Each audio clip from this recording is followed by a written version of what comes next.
Hi, this is Tessa Keo, and I thought what we'd do today is take a little bit different approach to our Tuesday's tips that are going to be every day during the Family History Month, which is October. And what you're looking at right now is my legacy database, and the window that's open is the family window or the family screen. And what we're talking about today is geolocation. So what you're going to do is go into Tools, and go right down to Geolocation Database, and this opens up your database. And what you can see here is what I would refer to as the four-place configuration. Now, a lot of people don't use this because they say that they have more places for their configuration. There might be 5 or 6, and some people only use 2 or 3.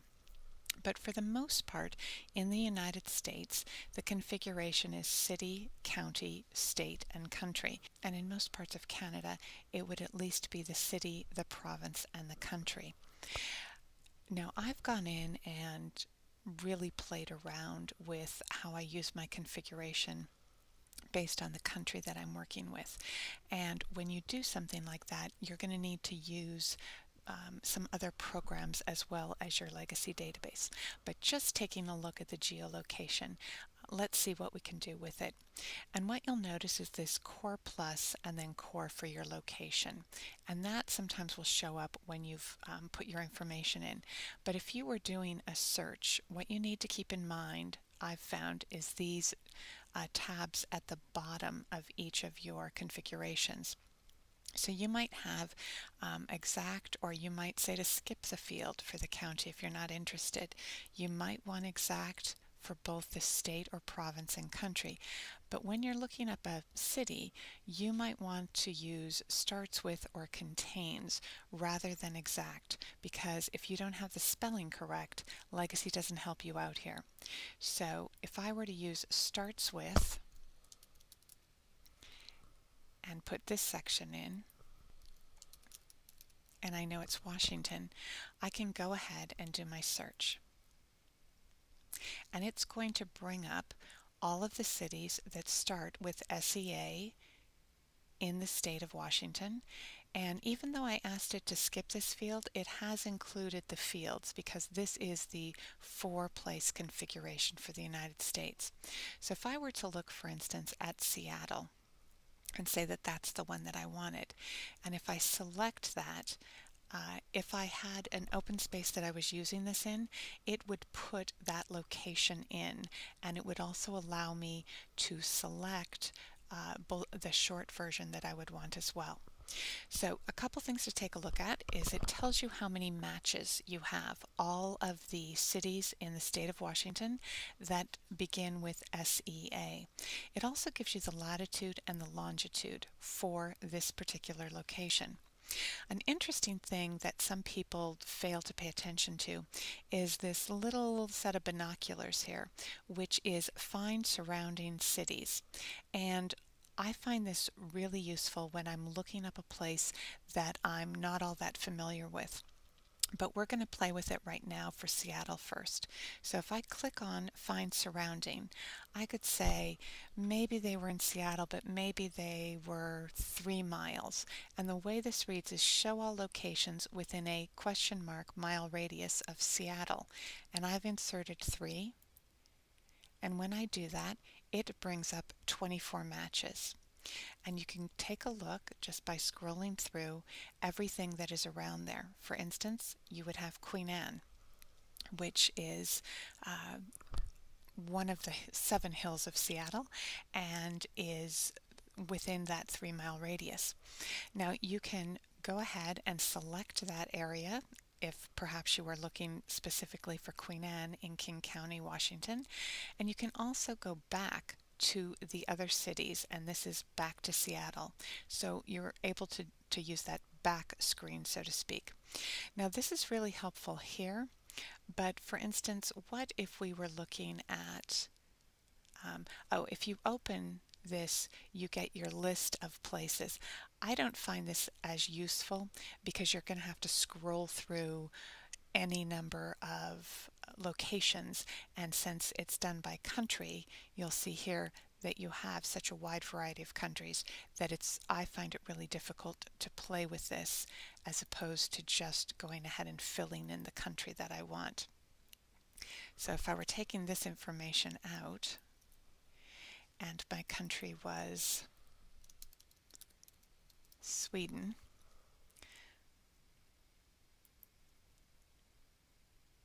now the thing that I've noticed about the geolocation database is I think it's helpful to work with, but it always gives me this not responding little section that you see here when it's working with something that takes it a little bit of time.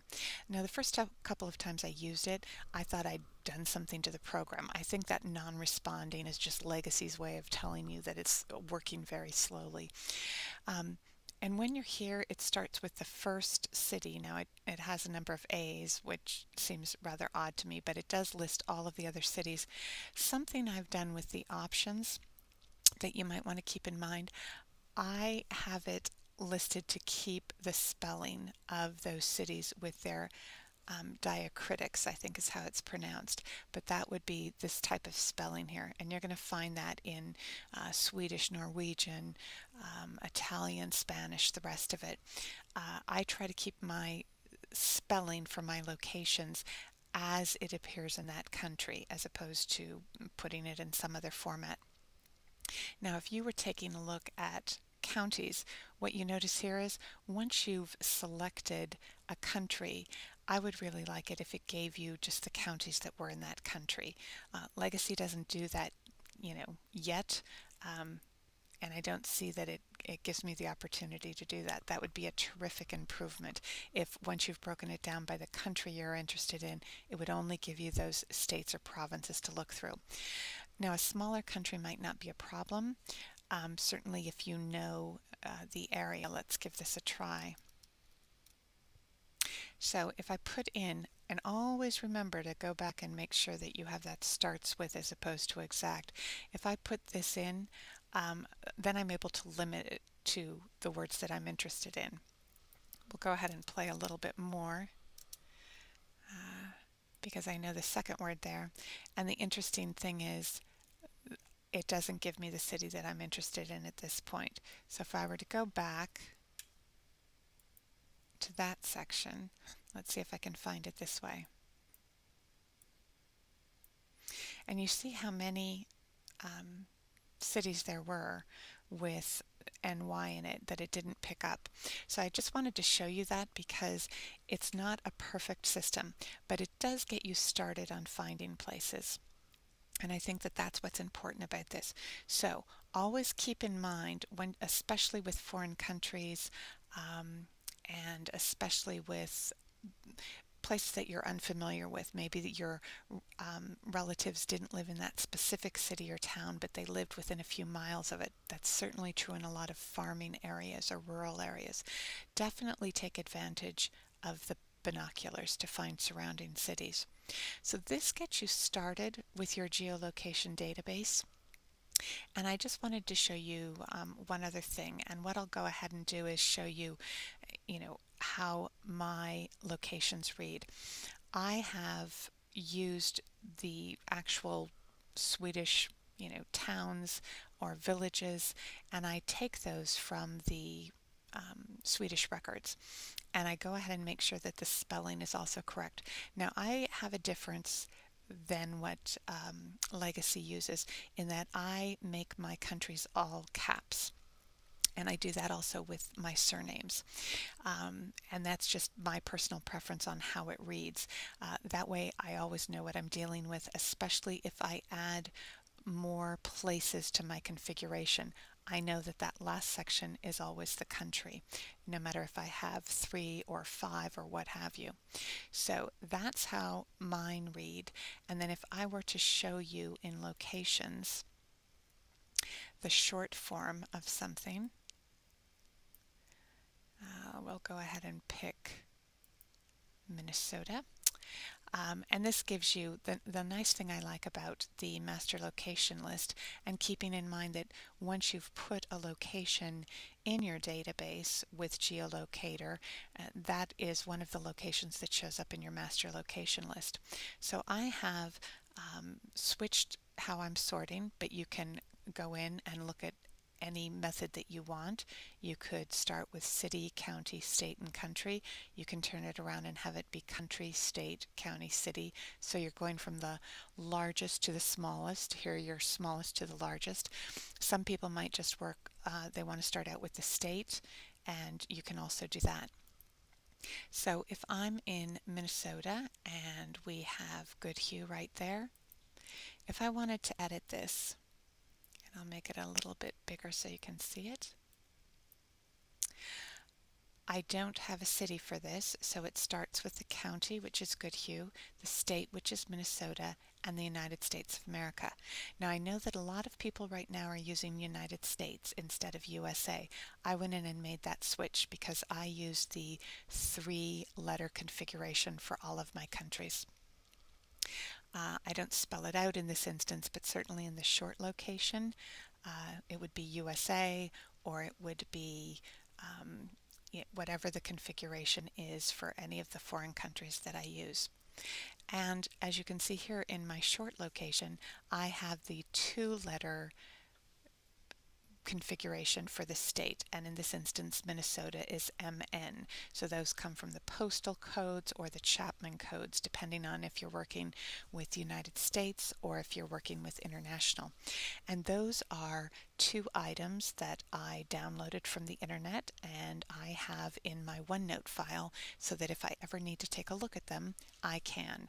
And I make sure by cleaning up my master location list on a regular basis that I don't have misspellings or I don't have incomplete items. So that's one thing that I do with it. Keeping in mind that you have your latitude and your longitude here, and you can also ask it to geocode for you and you can verify it. So there's a number of things that you can do here. And this is just how I keep my locations together. Now, the next thing that I want to show you, and you're getting more bang for your buck today in this, and so you might want to break it down into 2, is don't ever rely on just one source to find your locations. The other thing that I do is I go to the internet. So let's go there right now.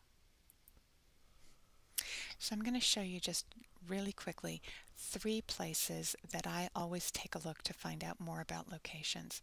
The first is Wikipedia, which I think does an excellent job if you're looking up pretty much anything these days, but certainly if you were looking up a particular place. And so we're going to start with Sweden.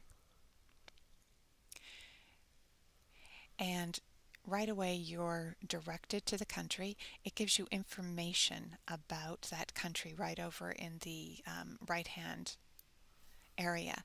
And one of the really helpful things that it does, and certainly when you get down, it gives you the map. It can also give you information about.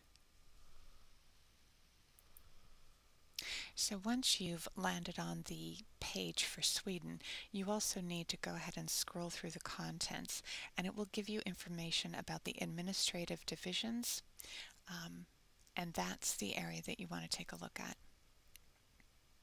And so when you read about this for any country, but I'm just giving you the example of Sweden, it will give you general information as well as a breakdown here of their municipal borders, but then you can also go to the counties of Sweden or the municipalities. So if you were to click on that, it takes you to the various counties, and this is the kind of information you need certainly as you take a look at the historical breakdown as well as the current breakdown. So you may have had your ancestors who lived in the 1700s or the 1800s or the early 1900s, and they might have come to the United States in the 1900s, but your farther back ancestors were born and raised in 16 or 1700. So those those administrative divisions or counties may have changed even though they physically were in the same place. And so this is something you're going to want to take a look at. But the beauty of this is you get the county codes and they give you the information about them, but you can also look that up. So if you have a county that you're specifically interested in, you can take a look at this and you can get information, which I've found extremely helpful because I've wanted to figure out how I break down Sweden for my location basis. So I know that there is an administrative division, I know there's a county, and I know that there are municipalities. So you get a lot of additional information if you're willing to do a little bit of work. So Wikipedia is one of the first stops. Another stop that's really important in the United States is the Usgenweb Project. And this project is not as up to date for certain states as it is for others, so you definitely want to take a look at it. But down the left-hand corner is a listing of all of the states and territories. And so you can take a look, and we're just going to take a look at Washington genealogy. And the first thing you'll notice on any of these state pages is that there are usually county pages. And this is the area that you want to look at, especially if you're looking up a particular place. So whether that's King County, which is where Seattle's located, or somewhere else. And you also have a lot of other quick links. And this will take you to quick links in the United States, and give you some more information about the counties as well as censuses and maps that you can take a look at. And my other go-to spot is always familysearch.org because I think they do a wonderful job with their wiki. And the thing you're going to want to do when you get into that homepage is click on search. Once you've clicked on the wiki, you can search by a topic or a place. And the thing to keep in mind here is before you go ahead and do your search, make sure that you understand what the wiki contains. And if you're just beginning genealogy, this is a really great place to go. But here you can find records by place and it gives you some information. It also gives you research tools. But if we were going to fill in a place here,